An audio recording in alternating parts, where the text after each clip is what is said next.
Welcome to the Brainstorm, episode 104. We're continuing on the AI bubble, and is it selling to your customers and funding it yourself? We've got how to make money on the way to AGI, and we've got some new benchmarks that are they showing us the future, or are they just other things that we're going to measure incorrectly and then saturate until new benchmarks come out? Brett, why don't you tee up the first one? AMD, OpenAI, how are they feeding each other? Yeah, so kind of similar to the NVIDIA deal, except in this case, OpenAI is investing in AMD through warrants and agreeing to buy billions, tens of billions, lots of AMD chips. And so far savvy because AMD is trading up, tens of percent on the news, and OpenAI has just secured potentially 10% of the company through warrants, conditional on it actually building out kind of these gigawatts of AMD chips that they plan to deploy. And it could be OpenAI owns them, or it could be one of their infrastructure partner owns them. In some ways, this is a trajectory that we thought things would move, in that AMD's chips seem to be better for, or maybe at least more competitive with NVIDIA for inference. So when you have an AI model, you do training, which is you have a big data center where you're churning all the data through it. And then at the end, you need to serve it to end customers, and that's called the inference. So when you ask ChatGPT something and it's taking time to answer, it's running through inference chips to provide you with that answer. Historically, OpenAI has done it all on the same set of chips, and actually flexing their training chips to their inference chips has been a way that their infrastructure has been differentiated that others are now copying. And now training also looks a lot more like inference, because some of the training you're doing is you're having the model talk to itself and figure out solutions to things, and then you're marking it right or wrong to help it determine how to chain together thoughts to get to answers. So kind of these AMD chips that can have more memory attached are potentially at least more competitive with NVIDIA on inference. And so agreeing to a big chunk of AMD chip installs is probably makes sense from OpenAI's perspective, and it also reduces their risk exposure to NVIDIA and kind of the single supplier risk. So to me, it makes sense. But does it do anything for you in terms of, it's like we're moving, in the last episode, we said, okay, a lot of what's happened so far has been driven by cash flows from social media giants. And it's like, we are clearly exiting the cash economy, right? It's like, now we're going to equity. And then it's like, what's the next step after equity? Is it's like you go to debt, and then you go to the end of the cycle. Is that the right way to think about this, or you don't think it necessarily matters? I agree with the sequence, in that debt markets are going to fund a lot of this infrastructure, and then at some point we'll get overbuilt, and that'll be the end of the cycle. And here it's not. I mean, the person I'm curious about is how Jensen feels at NVIDIA, where he's just agreed to inject, a lot of money into OpenAI, and OpenAI has said, thank you, we'll take that money, and yeah, we're going to buy some of your chips, but we're also going to buy your competitors' chips with it. But and we're going to take an equity stake in the competitor. Like, that's kind of, Well, does now NVIDIA have indirect exposure to owning AMD? Because they're investing $100 billion into OpenAI. OpenAI is now going to own potentially up to a 10% stake in AMD. So now NVIDIA has exposure to AMD's success as well through OpenAI. I mean, this is getting very... It's not a snake. It's not a snake Yeah. eating its own tail. It's Medusa eating her feet. Sure. I mean, I think that there's like the amount of capital that needs to be motivated into equipment here is probably, in our view, by the end of the cycle, going to be world historical. And so that's going to result in a lot of players in co-opetition with each other building it out. There's clearly, and kind of like Intel is getting roped into the mix as well. One way you could think about it is kind of like the FTC is going to be basically like hands off, go to town, do whatever mergers and acquisitions and like cross collaborations you need to do, because it's kind of like the Western aligned, tech giants against whatever's going on in China and the China aligned countries. And so then therefore, we are happy to give you fair reign to kind of like consolidate and build up this, set of strategic assets, because we think we need it. And so I would imagine if you rewind the clock 3 years, these kinds of deals would probably not get struck, not because they didn't make sense, but because, you announce it and then you have to spend 2 years battling the government to try to convince them that you can do it. And then the government's like, yes, OpenAI, you can do that, but you have to turn Sora into a separate app that you don't own and sell off this piece of your business, and so now kind of there's much more open season on striking these kinds of alignments. And that, it means that you can like accelerate the flow of capital into the space. It also means you could like slam on the accelerator and go straight over the cliff. I just think the cliff is, a ways off from where we're at now. Well, that gets us to the GPU demand side of things. Is right. This deal is struck. I see a lot of things that remind me of commodities in the past, which is headlines saying, right, kind of along what you just said, Brett. This is fine. There's a decade-long shortage here of compute, right? The world is short compute. And even if you look out 10 years, we're still going to be short compute. And I tweeted this out. This was my reaction is, it's like, sure, there have been historical cases of decade-long shortages, but often it's like when you hear those headlines, it mistakes duration with magnitude, right? So it's like saying there's a decade-long shortage is actually just saying it's like currently there's a crazy big shortage. And it's like if the market works, that should motivate capital in. And it's actually the degree to which it does that, it actually shortens the duration much faster than would otherwise be the case. And it's like examples, some of the, this is ChatGPT / Grok driven, right? Biggest shortages have been in non-functioning economies. So it's like you've got Mao, you've got Cuba. In functioning economies, you have war. So it's like post-war, World War II, people coming back and like housing and things like that. And then, of course, it's like, what is the exception? Things that take long lead times. And it's like, well, energy infrastructure in the US, certainly currently a long lead time business. Is this a decade-long shortage, or is this just a price signal that's going to motivate? But it is a decade-long shortage if you believe our forecast and kind of the direction that I would bias our forecasts even more so. As in, these deals that are for $100 billion from NVIDIA to an implied like $500 billion of spend from OpenAI, spread over some number of years. Or here, the AMD deal, I think it was, it's 10 gigawatts or something like that, or 6 gigawatts. It implies not quite as big, but a meaningfully hundreds of billions of dollars of potential spend over time. But kind of our official forecast is on the order of $1.5 to $2 trillion in chip spend in 2030 on the year, not over time, like the individual year. That's how much is needed across the industry.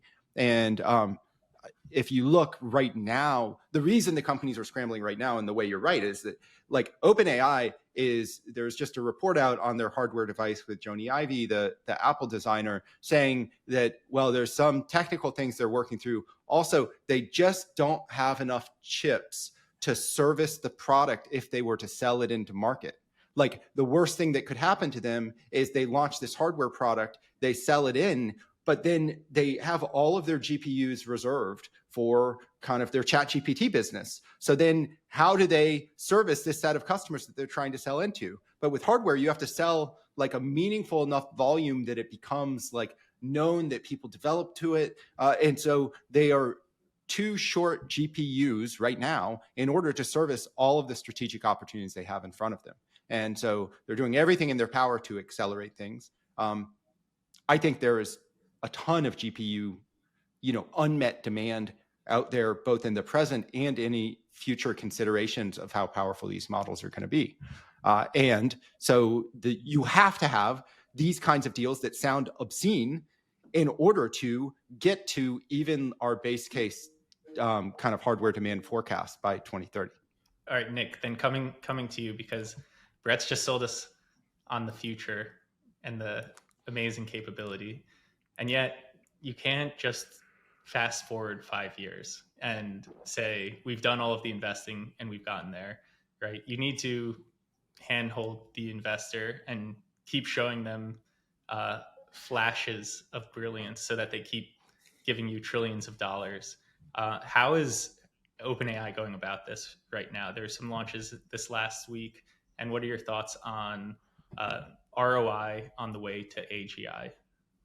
Yeah, I mean, I think this is, where you're potentially servicing some of the, revenue and dollars that you're going to need to acquire all of these GPUs and set up these data centers. And the first piece of news we got was on agentic commerce. And so OpenAI, in partnership with Shopify and Etsy, is now going to allow direct integration of instant checkout across Shopify's merchants and Etsy merchants. And they've open sourced a protocol in partnership with Stripe called ACP, Agentic Commerce Protocol. It actually ends up working with, and you can kind of combine the other API that we've talked about on the call, MCP, which is pioneered by Anthropic.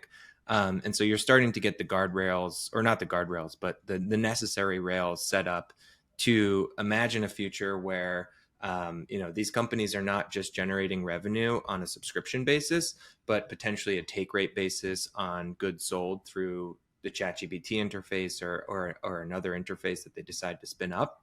And I think that's where a lot of the work we did early on led us to, which is, look, on the consumer side, I think there is a ceiling for what you'd be willing to pay in a more direct way. And so you need to start imagining other ways to generate revenue off of these businesses.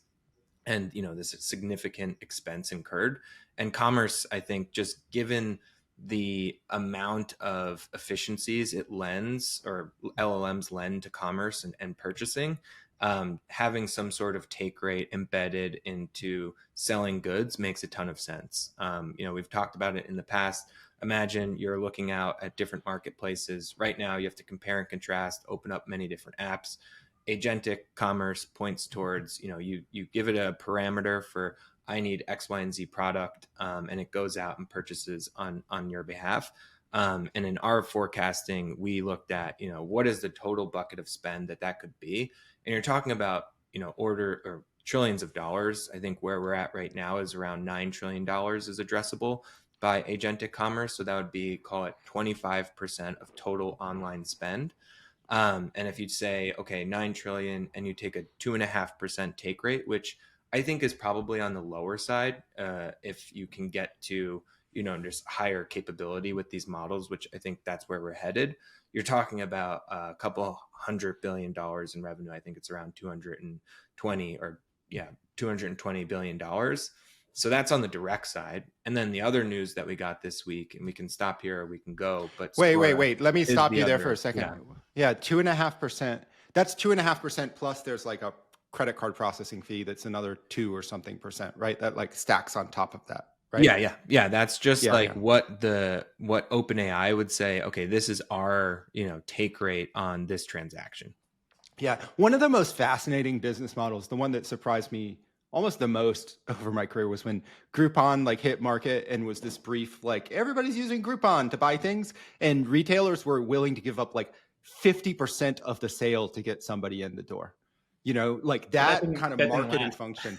Well, no, it didn't. Clearly it was flash in the pan. But just the idea that businesses would be if we can get a customer, it's worth it to us to basically, forget 2.5% on credit card processing. We'll give away basically our entire gross profit line on this first sale to a customer. So I just think that marketing function, if done well, could be a much bigger take rate for kind of that lead generation. Well, yeah, and I think, Nick, question for you, because you're coming to this fresh. This was on Friday, the back and forth. Does this help or hurt Amazon, Walmart, Costco? So it's funny you ask this because we've actually just put out 2 pieces. They're rather long, but it goes through kind of the evolution of marketplaces, because I think it is a great question to ask, because if you imagine what's happening, you're building in this new abstraction layer, right? This is now the front end, the top of the funnel. It's not just the top. And I think this is what's really important to understand about what's happening. This is not just top of the funnel. This compresses the funnel, and it extends all the way down to purchase, right? So you're taking what would have normally taken a few minutes or maybe half a day if you're talking about a very expensive item, or however long you want to take to search and discover. And you're taking that and you're compressing it probably into a matter of minutes, because now you've embedded this level of trust into this agent to go out and find and personalize and tailor this response to you. And so what I think you have to boil the question down to when it comes to an Amazon or a Walmart, and we've embedded it basically into 3 pillars. What we think is important to what will end up being surfaced when you ask an agent, I want to buy this product. And now it's going to go out to all of these different marketplaces. Well, one, what does not change in this future? Consumers are still going to be price sensitive. There's nothing about AI that changes our desires as humans to pay as little as possible for something that we really want. So you have pricing, and then you have inventory depth. So if you're an Amazon or Walmart and you've built out this massive infrastructure, you have the most inventory for this agent to then go out and scroll across, right? Amazon has more products than, it's only matched really by Walmart. So are these 2 now going to come up on both of pricing? Yes, because they've, structurally built in advantages on pricing so that they can deliver and service this inventory at the lowest cost. Then they're going to have the biggest selection.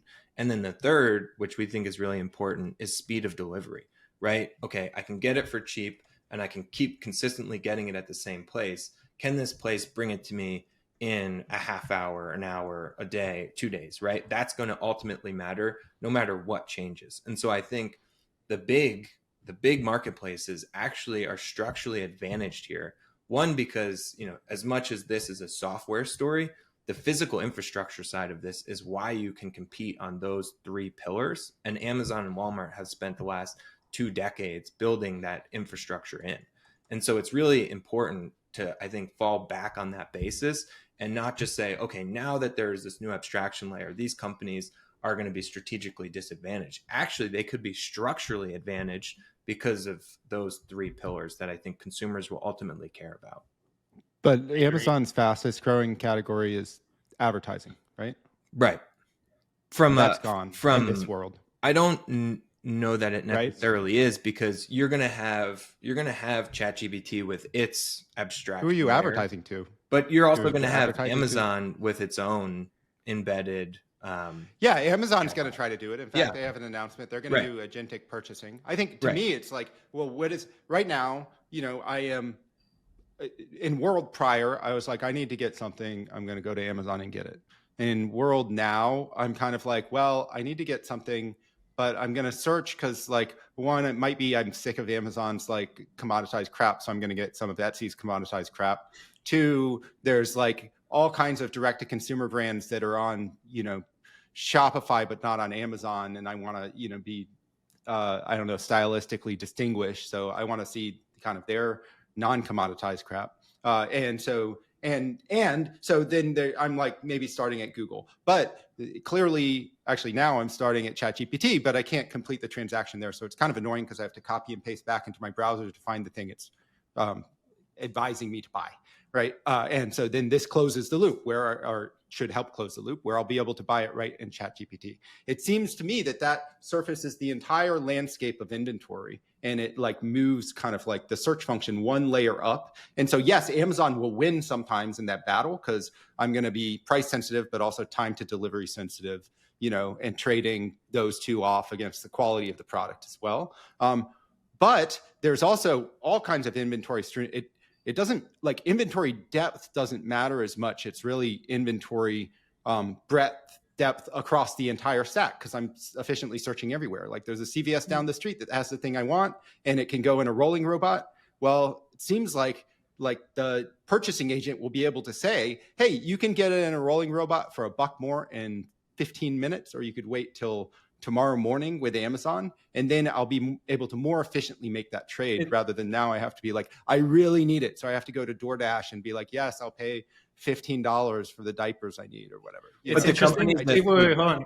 I want to distill kind of, because it's like, Nick, what you're saying is, okay, you totally compress the funnel, right? It's like you just go straight to bottom of funnel.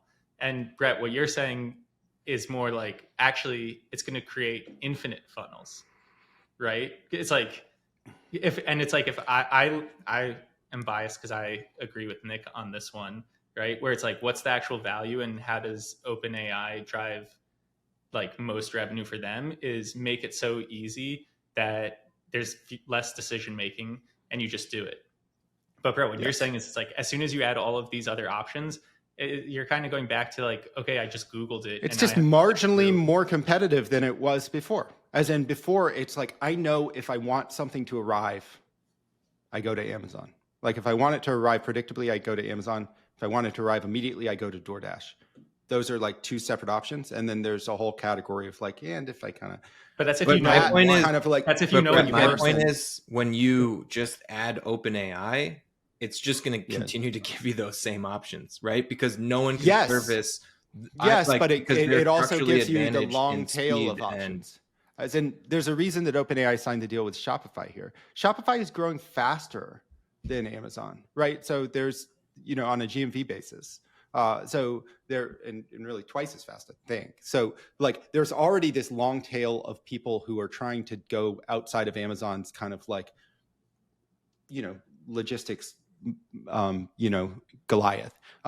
And I think this just makes that set of long tail more discoverable, more kind of comparable. What am I really trading off for here? And so it's not that it's going to like rip volume away from Amazon. It just makes it at the margin more competitive for them.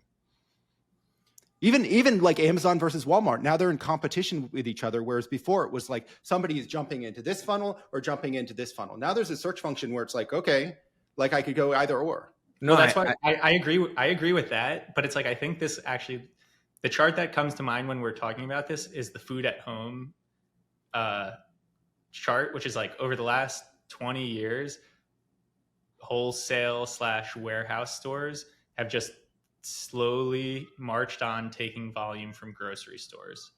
And it's like, I think that's true. And it's like, there's only really three, I'm going to say this, maybe I'm wrong, comment if I am, but it's like, you got Walmart, you've got Amazon, you've got Costco. And it's like, they're just going to keep taking share slowly, I think, from, I guess, Brett, maybe, and to tie in with what Sam's saying, it might get marginally more competitive, but marginally more competitive in a smaller grouping of competitors. As in, I actually think what happens is you see more consolidation because of what we already spoke about.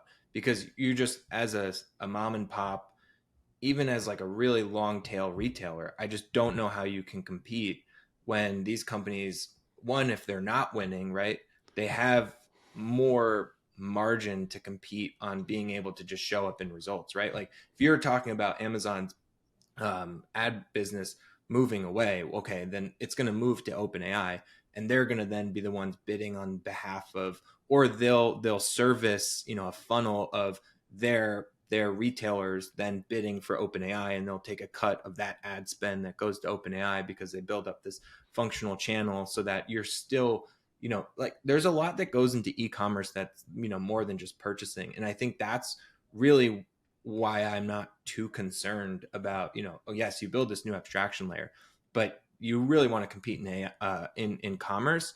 You have to build in, logistics. You have to build in a platform like Shopify has, right? Like there's a whole operating system that goes into servicing, and you don't want to just be selling on one channel. And if you look at the announcement from OpenAI, from Shopify, and from Etsy, none of them are saying this is, the future and this is going to take up 100% share, right? They're all saying this is another tool for the consumer, or another tool for our merchants to reach the consumer, because we can see that chat is now becoming an avenue for selling, right? But no one, I think, is saying this is going to be 100%.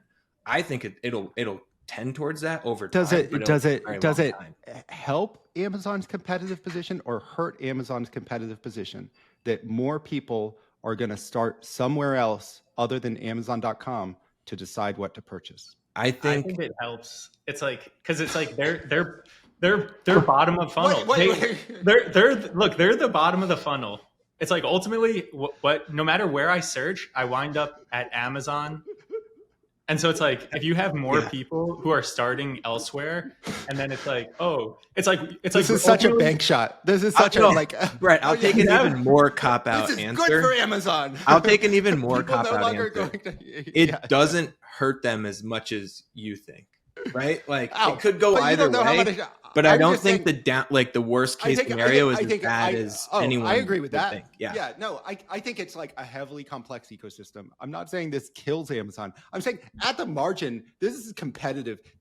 Makes the space more competitive. I think what you're saying, to distill it, is basically yes. But what it does is it actually increases the power law of steepness curve. Yes. Right. And Amazon is up here at the top. And so when you increase the steepness, like you create this huge long tail that's even longer. And kind of like these people that are like marginally in the middle just get like crushed out.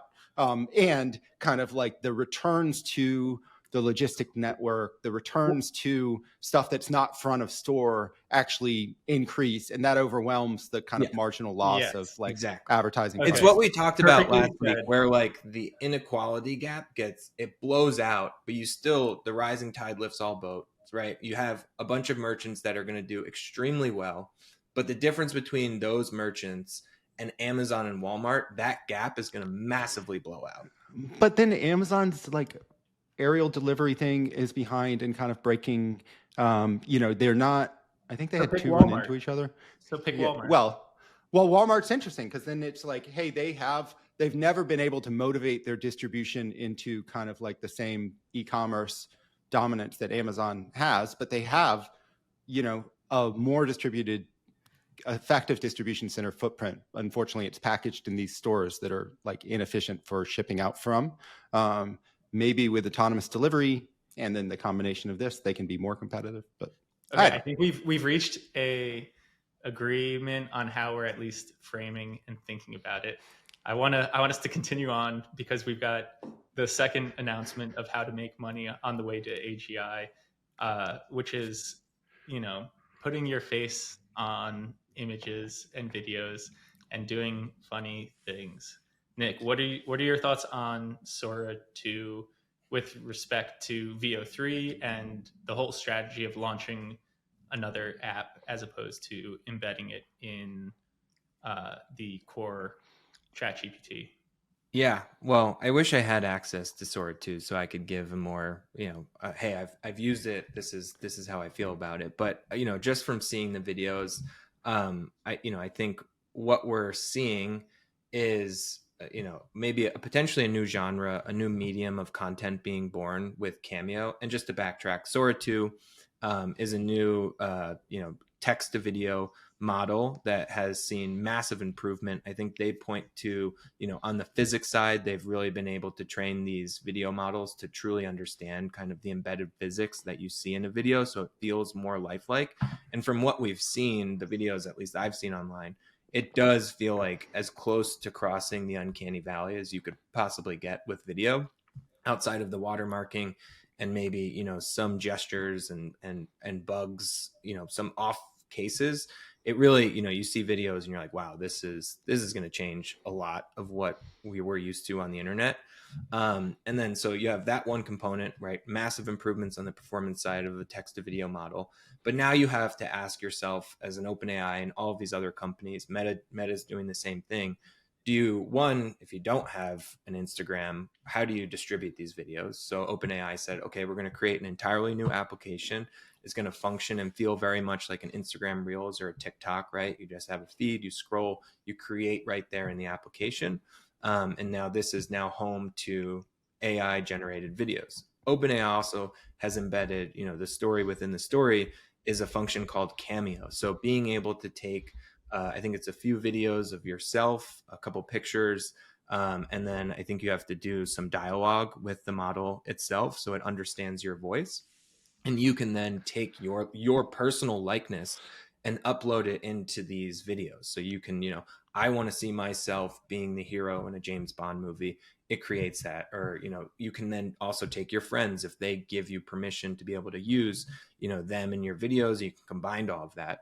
So that certainly, like, that feature alone feels like a new medium of content where, like, you're bringing yourself into these, highly produced, like, content that, like, really was only available for people like Mr. Beast that were, creating and using all of these advanced tools. Well, the cost to create, and we've talked about this a ton, has come down significantly, right? And, like, you're going to see a whole host of video creators now using this.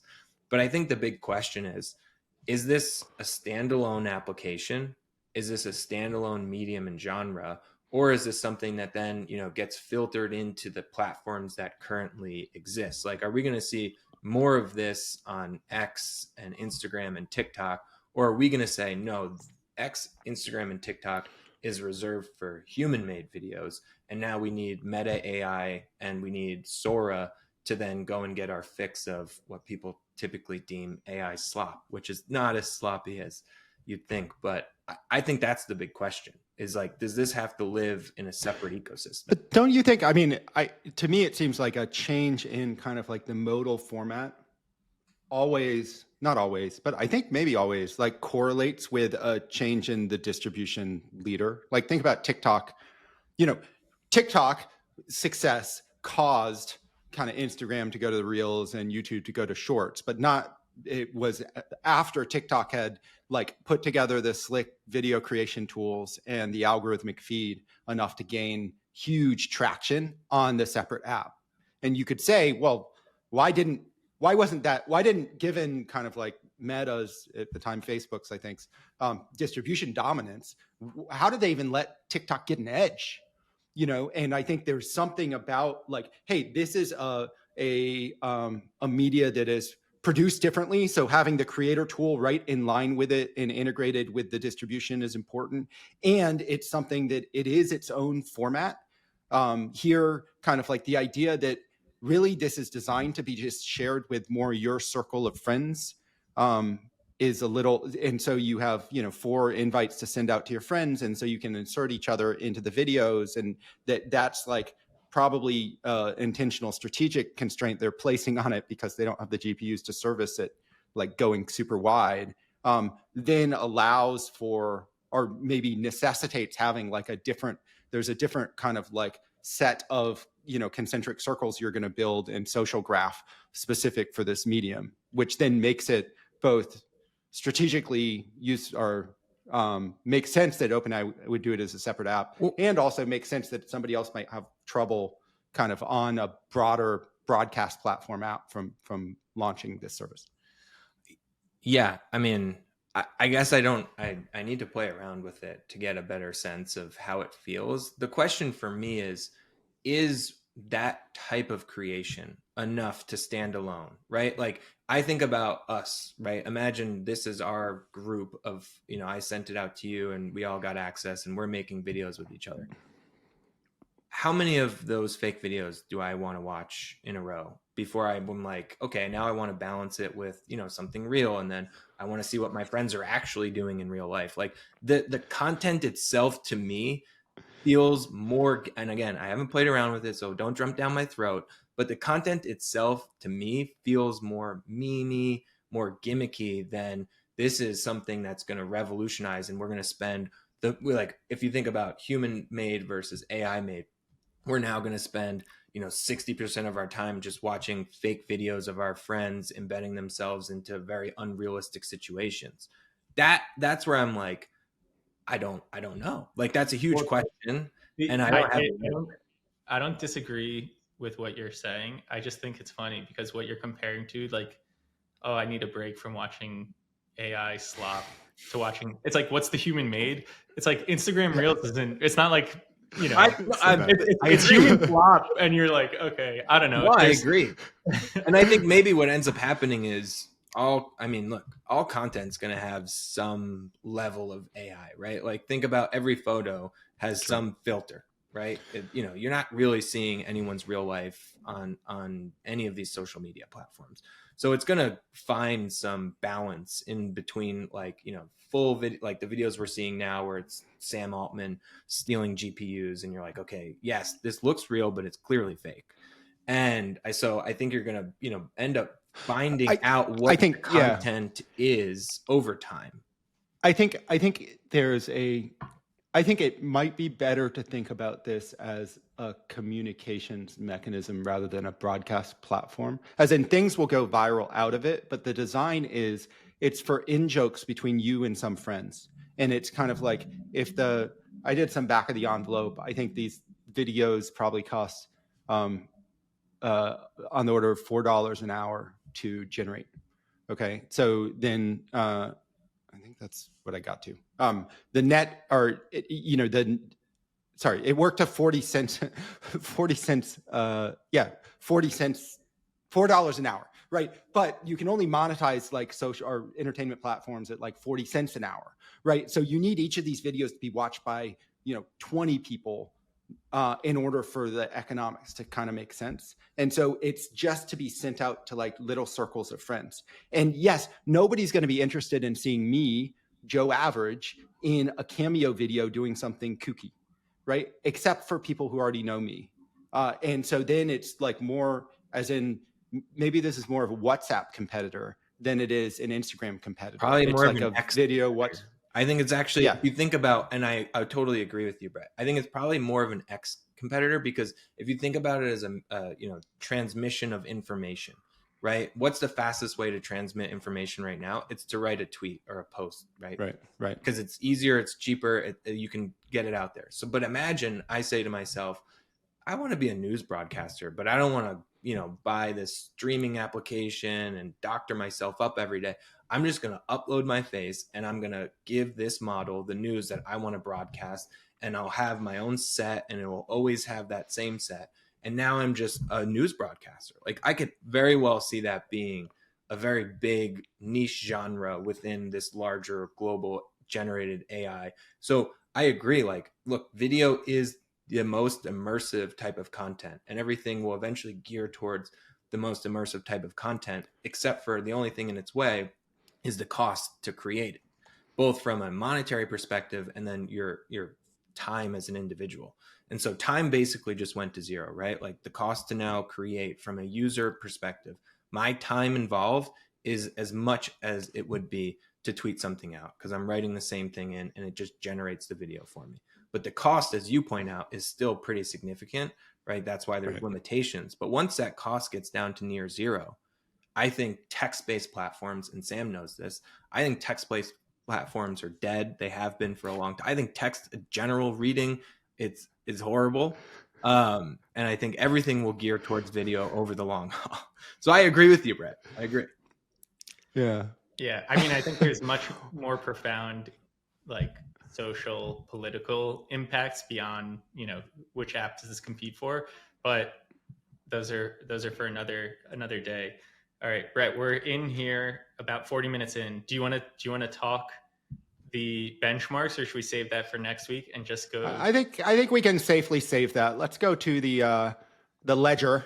Let's I'm going to lay out a market for you all. We might do this at the end of every episode. We'll see. And we're each going to go, we're going to buy or sell the market. This is a poly market, not our recommendations to buy, sell, or hold anything, nor that, these are futures contracts. They don't even fall under that stuff. But is OpenAI going to launch a browser by October 31st, by the end of this month? Right now, there's a 52% chance.